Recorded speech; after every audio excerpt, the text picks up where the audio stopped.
Hello everyone, hope you are doing well. Gaijin has released the Spearhead update trailer, and to be honest, this one is one of the better ones we've seen for a long time. Gaijin's trailers in general have been quite good this year at kind of like showing new vehicles, but I feel like whenever they've tried to do, I suppose like story elements, it hasn't really worked out. But in this trailer, I feel like they kind of have. They were able to tell separate stories and basically just kind of go through and have a bit of fun with it, which I think is really awesome. So I would honestly say it's worth watching this trailer. It's basically a trailer of two parts. You have two stories at the start, one about a UFO sighting, another one about pilots engaging in Hawks and also against MiG-21s. And then in the later part of the teaser, a lot of it is actually about the new vehicles that are coming in. So what we're going to do in this video is we're going to have a look at it all. We're going to go through all the different vehicles that you see and also where they're going to come in for different nations. Now remember, this is kind of the teaser trailer.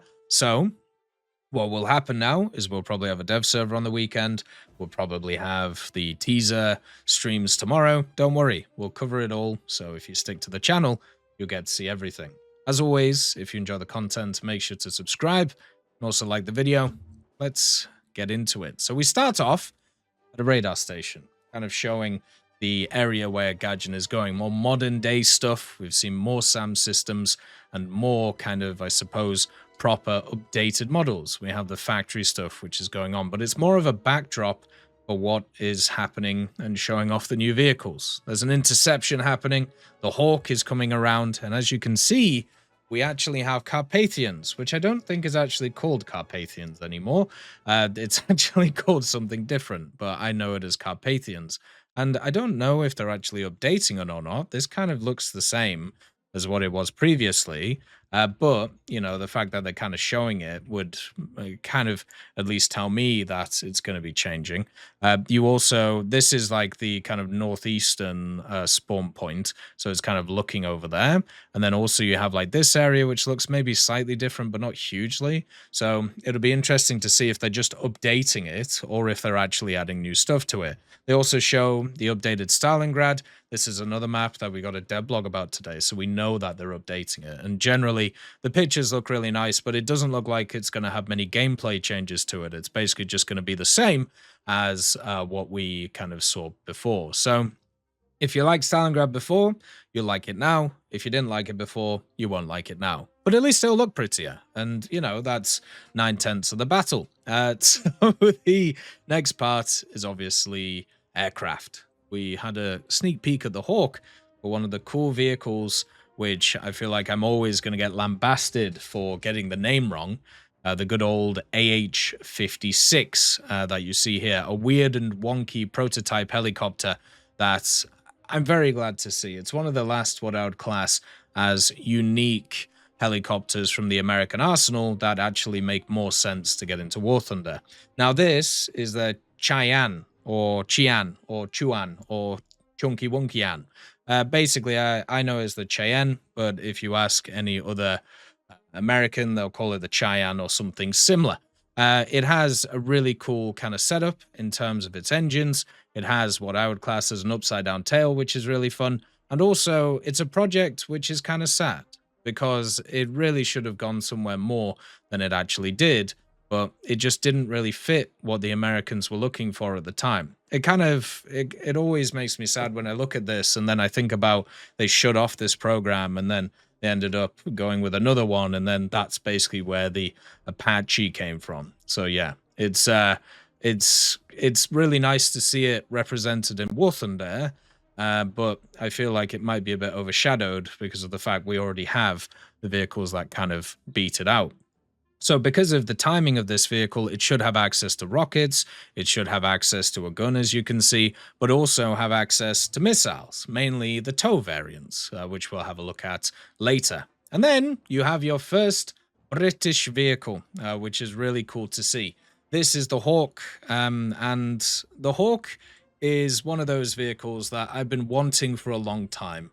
And the basic reason why is because we have seen so many of these kind of strike aircraft be added to the game. A-10s, Su-25s, You know, you have that like Russian thing that, well, not Russian thing, the Czechoslovakian thing that got added more recently. You also have other vehicles like the AMXs, which were added to the Italian tree. But Britain has a lot of these aircraft, which you would class as kind of multi-role, non-afterburning vehicles, which have access to ridiculous amounts of weaponry, and basically they just haven't been put in the game. No idea why, but there's always this meme when it comes to Britain where basically they always get stuff after everybody else gets them, and now once again they are getting something after everybody else gets them. So this is the Hawk 200. It's got on it, at least here, it has the AIM-9Ls, kind of showing that it's going to come in with some firepower. Now, even though this is a non-afterburning aircraft, it technically is Mach 1 capable. But it's just one of those which is just Mach 1 capable and in specific situations. So it's going to be more around like the 800, 900,000 kilometer area, and it's going to be a fun dogfighter, very similar to what you actually see from a lot of these types of vehicles. Its main focus, I think, though, is the fact that it has countermeasures. It looks like they're giving it a ridiculous amount of AIM-9Ls in 4 of them, but also at the same time, if we have a look later on in this, they actually show some of the loadouts. Don't worry about this. We'll talk about this later. So this is another set of loadouts for the Hawk. So it looks like it's going to come in with customs, but you have some standard dumb bombs. You have a bunch of different rockets, whether they be like AP or heat or whatever it is. But then you have the Maverick, which I think is very important for this vehicle. And with 4 hard points and then also an undersling, that's going to help it quite a lot. So this will be very, very good in terms of ground stuff, and then also in terms of air stuff. The problem that I always have with these types of vehicles, though, is the simple fact that their weaponry does not match their performance, whereas they're generally quite slow and not as maneuverable compared to other vehicles that are around them. I recently played the Alpha Jet in the Thai part of the Japanese tech tree, the second Alpha Jet, which has access to the AIM-9P4s, and I realized that, my god, I just want a bit more speed, because being jumped on by a bunch of these vehicles that you can't do anything about, it just kind of sucks, and that really is not very fun. And I just hope that with the Hawk, they realize this and don't put it at a crazy high BR because of the fact that it has access to missiles. They probably will, though, because, once again, the whole British thing, and then also at the same time, Mavericks and AIM-9Ls are a hell of a good combo. Now, that's the first story. The story of the Hawk fighting what looks like Iraqi MiG-21s, which are coming in with their R-60s, and luckily the Hawks are able to come out on top using their countermeasures, using their maneuverability, and also using their AIM-9Ls to stop the MiG-21s in their track. And I think that's actually really fun and enjoyable to see, you know? I think generally that's actually pretty sick that they are showing stuff like that, even if it is, you know, something that isn't fully based in history. Then you have this. Now, this area is kind of fun because it's the UFO stuff. For some reason, they added some UFO stuff to the files a little bit ago, which was actually from one of the older events that we had for April Fools. And in this part of the video, they actually show like an old guy going, "Hey, I'm seeing a UFO on the Alaska map," you know, because if you don't know, there's areas of the US where there's millions of UFO sightings, and they all basically seem to be around very specific areas, funny enough, near military bases or near airports. But, you know, they're just UFOs. You know, there's just millions of aliens all over the place, and, you know, you're being lied to. The government is hiding them from you. So the way that they do this is to show off the Dreams Come True vehicle, which, if you haven't seen, and, you know, it's been leaked for a little bit, it's basically the Flapjack, as it's known, which is the brother of the Pancake. This is the XF5U1. It's a really cool and interesting design. It is a vehicle which is flat, as you can see, run by 2 engines, and also kind of looks like a UFO. I'm actually really looking forward to kind of seeing how this thing is going to fly, since it's very different to a lot of other vehicles that are around the place. But you can actually see they have modeled it amazingly well, and it's really, really cool. The other thing about this vehicle, the XF5U, is it never actually flew. So it did do airfield tests. So they basically like ran it up and down the runway, but that's it. It never actually flew. Its predecessor did. The Pancake flew, but the Flapjack didn't. The other problem as well is this vehicle never had any armament. It was proposed to have some 50 cals. It was proposed to have some cannons, but it never did. And it was also proposed to have some bombs, but once again, it didn't ever get in the air. So I'm interested to see how they're going to do this, because looking at the vehicle, I don't really see any points where there might be some guns, like maybe in these like little slits here and there. Maybe they're going to put some things, like there might be a little hole right here. That's there, like, but even here, I don't really see anything.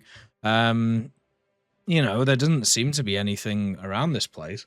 So yeah, I don't know how this is actually going to work, but it's just really cool to see the fact that they've fully modeled this, because there was actually a really interesting user mission that kind of built this, which was kind of fun. And hopefully, you know, it'll be as fun in the Dreams Come True event with a full-on flight model, which will feel very weird. So yeah, that's the November vehicle. We have another Su-30. This is the Venezuelan one, which we talked about in the leak list. Basically, yeah, it's if I remember, it's the Su-30 Mk2, which is the export version of an Su-30. But this specific Su-30 was designed for more kind of like maritime stuff, so more anti-naval stuff. And you can see with the missiles that this thing has, it has some big old chunkies. So I don't know what these are. These actually might be guided bombs as well. So because you have like these ones here, and you have these are different, but these look like guided bombs. But look at they're massive, whatever they are.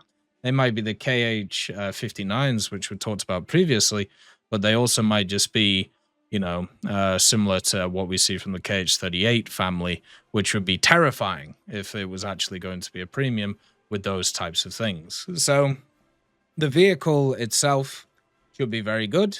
We'll have to see how Gaijin implements it. Kind of fun to see Venezuela in the game. Good old Venezuela and how it all works. We have the Italian hydroplane, which has turned up, which is showing an Italian vehicle. Now, the way that I can tell it's an Italian vehicle is these turrets here, which you don't really see on any other any other ship in the game. You also have these little dinghies, which you don't really see anywhere else. I'm pretty sure this is the Littorio, but I'm not entirely sure. I'm not great when it comes to Italian vehicles, but as you can see, it's just another one which has some large guns. You know, you can even see all the dinghies kind of sat on this triple mounted turret over here. And also, what is this? That looks really weird. You can see the dinghies on top of the turret there. They're ready to surrender, you know, which isn't a surprise since it's Italian. But yeah, you're getting another large ship for good old Italy. And then, on top of it, you're looking at another very fun vehicle. Another one of these kind of like trainer, strike aircraft, coin aircraft, if you want to kind of put that, the counterinsurgency boys. This is the MB326K, which is the South African version of the MB326, but I'm pretty sure this is coming to the Italian tech tree, just because in this video so far, they've actually shown groups of nations of vehicles together, so maybe that's kind of what's going on there. But you can see that this actually has access to some fun things. It looks like it has some either napalm or fuel tanks. It has some bombs, and then it also has some guns, which also should be quite fun for it. But this is another aircraft, which it only shows for like a second.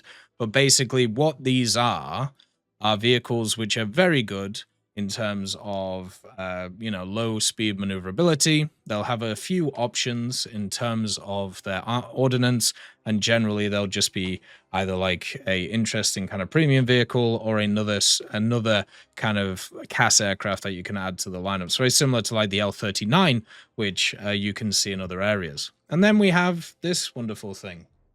I'm so happy that we see this, a push-pull aircraft. I don't know the last time we've actually had a push-pull aircraft added to War Thunder. This is the Fokker D.XXI. It is a Dutch vehicle, and it's another one of those that was made before the Second World War, and then Germany obviously took over Holland or the Netherlands or whatever you want to call it, and the prototype got finished. I think it was like in 1938 or 39. Didn't really go anywhere because of the fact that the war kicked off, and then when Germany took over, they tested it a little bit and didn't really do anything with it, and then it kind of disappeared. But it's a D-XXI. It's another unique Dutch vehicle, which is really, really cool. And it'll be in the French tech tree. It should have access to some fun armaments and also mainly just interesting characteristics in terms of how it'll fly. Very similar to the Narval and also many other vehicles that are kind of like it. So it's really cool to see that they've actually added the D-XXI on top of an American ridiculous vehicle. This is an F-15, as you can tell. We have many F-15s nowadays, but the interesting thing about this one is this is the F-15C Golden Eagle. What this means is it has access to very modern avionics, and it was designed as a package to push the F-15 in service all the way into the future, 2040s, 2050s, and so on. So it has a very powerful radar, an AESA radar, which will be its main kind of function when it comes to War Thunder itself, and also it'll have all of the wonderful gizmos. You can see the very powerful targeting pod that the Americans use. I think this is the sniper pod, if it's called that, but I can't remember exactly. It has the modernized rockets that are around the place, and then at least by counting, it has access to 8 AMRAAMs, at least at the moment, with those extra fuel tanks, making it a bit more bulky for the F-15. So overall, just a lot of cool stuff on this vehicle too, and I'm sure we'll see that going forward. That was the MB-326, by the way, looking like it was using kind of napalm, but not actually dropping anything. So always funny seeing those little video things. This one is what I'm guessing is going to be a high-tier coastal machine.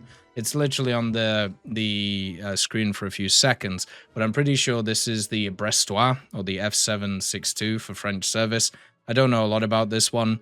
Unfortunately, French coastal is in a bit of an awkward place where it has some very powerful vehicles and not very powerful vehicles, but it's been really nice to see that they've been adding to it since it's being kind of brought into the game. And this is just another one that they're going to put at the higher echelons, which I'm sure people who play that tech tree will enjoy.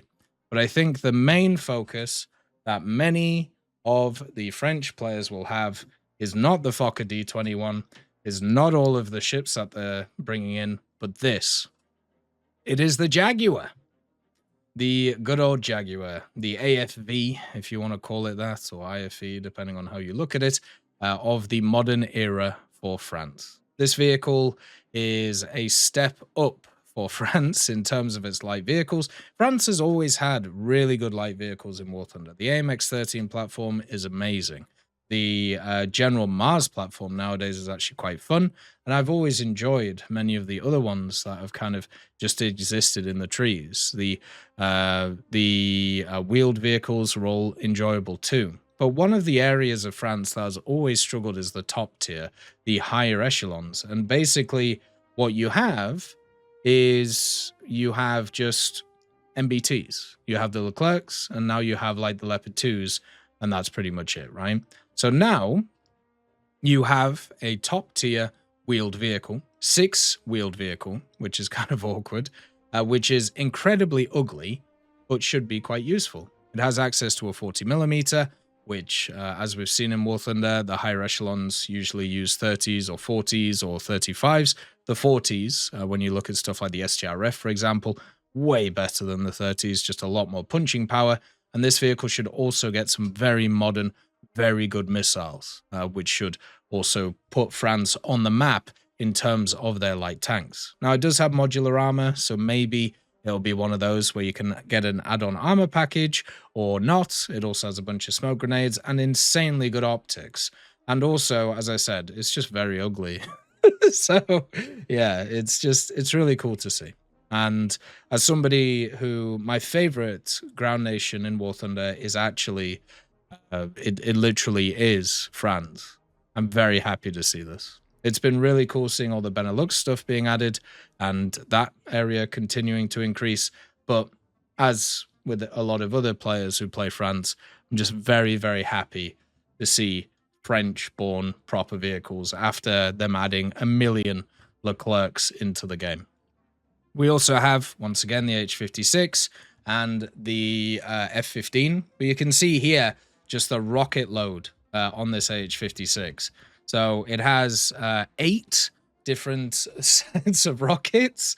So this reminds me of when they showed the Mi-8 in the trailer, where it was basically able to just annihilate everything with the rockets. Even earlier today, I got bum rushed by an Mi-8 with all the rockets. It looks like you'll be able to do the same thing with the AH-56, but also you will have access to the other stuff too. I'm a bit worried about the AH-56 because, as I said before, there's plenty of other helicopters in the American tree that are already very good and already probably do its job better. But I think just from a unique point of view and also just kind of its historical side, I hope people do embrace it and enjoy it. You have the good old D.XXI fighting BF-109s, which is at least interesting because, I mean, it's the time period, but a bit ahistorical. And of course, you have the CM34, the big boy, another 8-wheeled vehicle with a 30mm on it. The Patria has done devastating problems or devastating things to the military industrial complex, and we will continue to feel its wrath when it comes to War Thunder. Another vehicle is coming in, going to be around 9.0, which is going to be a massive chonker with no armor and access to good optics and a 30mm. This is a Taiwanese vehicle, so it will be in the Chinese tech tree. And yes, it will be very similar to stuff like the Badger, for example, the EFE that we've recently got, and also stuff with the Vilcas without access to the missile. So yeah, it will be fine. It's just, I don't see a lot of people playing them, those types of vehicles. And the reason is because they just get mashed by MBTs. And that just kind of makes me sad. We also have a pretty cool top tier Japanese vehicle. So it was really interesting to see them add the Nagato as a premium, because usually when they put in a pre-order premium like that, they also bring along a big banger. But the Yamato's already in the game. So how do you do it? Well, guess what? You bring in the Musashi, which is basically a very same or similar thing. But what it means is you now have something to grind if you already have the rest of the Japanese tech tree. So another 8.7 vehicle. It's going to be fantastic. If you don't know about the Musashi, very similar to the Yamato, basically. So yeah, Japan will be the nation which has a full lineup of the high echelons and be very, very powerful. And then we have an interesting vehicle with a really interesting ATGM setup. So unfortunately, they don't show it in all of its glory, but this is a BTR 82AT. This is a massive modernization of the BTR 80 and then 82 platform. This is basically the anti-tank version, which has access to the stabilized 30mm, which is very similar to what you find on stuff like the BMPs and the BMDs. I think it's the 2A70 or 2A72. Can't remember the exact one it is, but basically it's stabilized. It also has very good optics. It will have thermals because it's a very modern vehicle, this one, which should be kind of surprising since, of course, the BTR-80 itself isn't that modern, but this is a modernization after many different variants of creating it. It should be very quick. It's obviously wheeled with its 8-wheeled setup, and as you can see, they've decided to give it a very, very high ATGM launcher. Now, one of the things that you may not realize that they added in War Thunder a little bit ago is they added a sight for ATGM launchers like this. So, for example, stuff like the BMP-2, you can actually use the optic on the ATGM launcher and fire from there. So you can hide the whole of your vehicle underneath and use that optic. There are also other vehicles that can do this, such as one of the Swedish vehicles that uses top attack missiles as well. And it looks like they're probably going to do the same thing for this BTR.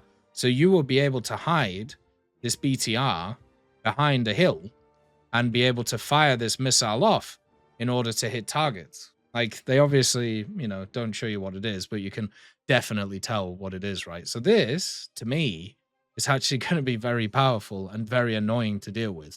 Because whenever you have a vehicle in War Thunder where you get attacked by it and you can't attack it back, that creates a problem, right? There's the Hawk that we talked about previously, and that is the end of the trailer.